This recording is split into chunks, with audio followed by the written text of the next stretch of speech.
Thank you for checking out this video from me, Mark's Family Cooking. Today we are making a pea and herb and goat's cheese risotto. Don't be scared of making a risotto. They take a bit of effort, but the results are so rewarding. And they are really quite simple. So let's get cracking. This is how you make pea, herb and goat's cheese risotto. As usual, it's really important to get all your ingredients prepped and ready. It's just to save time to make sure you're not getting in a fuss. So let's have a look at all my ingredients that I've got pre-prepped, ready to make this beautiful herby pea risotto. So let's have a look at what we've got prepped ready. So first of all, 300 grams of risotto rice, 1 finely chopped celery stick, half a finely chopped white onion, 150 ml of white wine, good handful of finely grated parmesan cheese. Got some chopped herbs here. I've got a handful of parsley and just a few sprigs of mint, finely chopped. 300 grams of frozen peas, olive oil, butter, extra virgin olive oil. I've got 125 grams of goat's cheese and salt, pepper, and over here I've got 1 litre of veg stock and I've got 2 pans ready to get going. So let's get into it. Right, let's start our risotto. So I'm going to put my pan on a medium to low heat, put in a good glug of olive oil and just going to let that heat through. With your stock, make sure your stock is also on a low heat. You want your stock to be hot when you're cooking your risotto. Now my oil is nice and hot. I'm going to add in my chopped onions, making sure you get them all in there. And add in my chopped celery sticks. Just the 1 chopped celery stick in there. Give it a good stir to coat everything in the olive oil. And you're cooking this down really slowly. So you do want quite a low heat.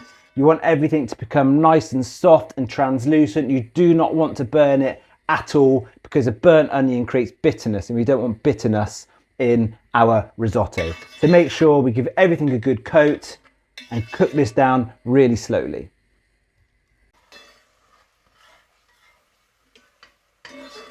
Okay, so my celery and onions has had a good 8 to 10 minutes. They're nice and soft and translucent, but they've not coloured at all. So now I'm going to add in my 300 grams of risotto rice. And I'm going to give it a good pinch of salt as well. Don't be afraid to season something. It's not like we're eating spoonfuls of salt. Give it a good seasoning. Turn your heat down. Or keep your heat at low. Give everything a good stir just for a couple of minutes, just to make sure that rice is starting to soak up that lovely base flavour of your onions and your celery.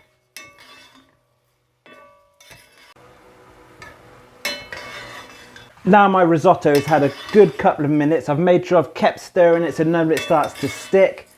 I'm going to add in my 150 ml of dry white wine and I'm going to whack up the heat to medium and I'm going to keep stirring it until all of my wine has been completely absorbed.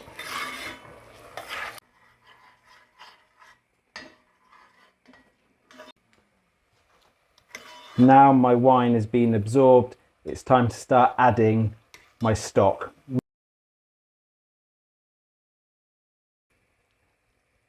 Add 1 ladle full of stock at a time and you want to make sure that you do stir it. Don't just cook it or add it and leave it. Keep stirring. You don't want anything sticking on the bottom. Make sure it's on medium heat.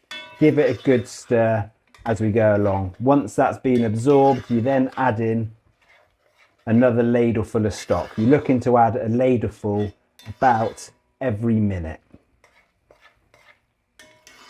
First ladle full of stock's been absorbed. Time to add another one. And again, just stir it until this one is absorbed. It's a bit of a labour of love risotto, but I really enjoy making it To be fair, I've had a bit of a stressful day. I'm no DIY expert, and I've been trying to hang something on the wall, and it took me far longer than it should do. So I find making a risotto really therapeutic, really relaxing. Okay, so I'm just going to turn my attention away from my risotto.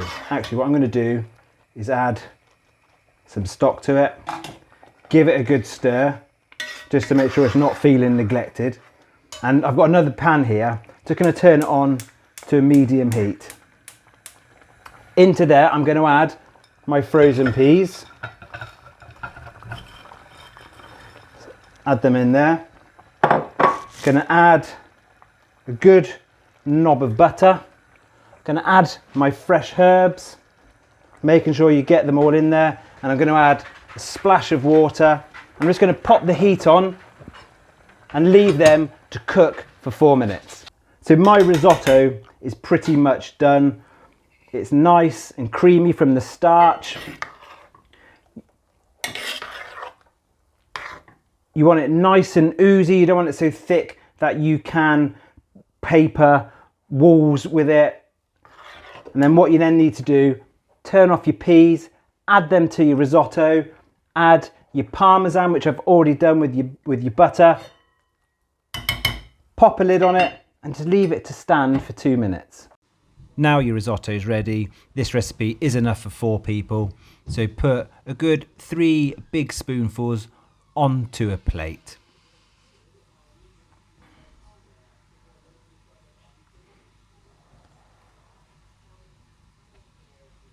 Add onto it a good slice of soft goat's cheese, drizzle with some extra virgin olive oil.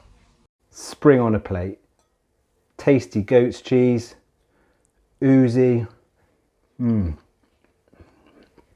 oozy al dente risotto, lovely flavour of herbs, absolutely delicious. So let me know what you think in the comments section below. I hope you've liked the video. If you have done, please give it a thumbs up. Don't forget to subscribe to the channel. You can check me out on the socials as well, on Instagram and on Facebook as Mark's Family Cooking. Really hope to see you again soon. Check out some of my other videos. Thanks for looking. See you later.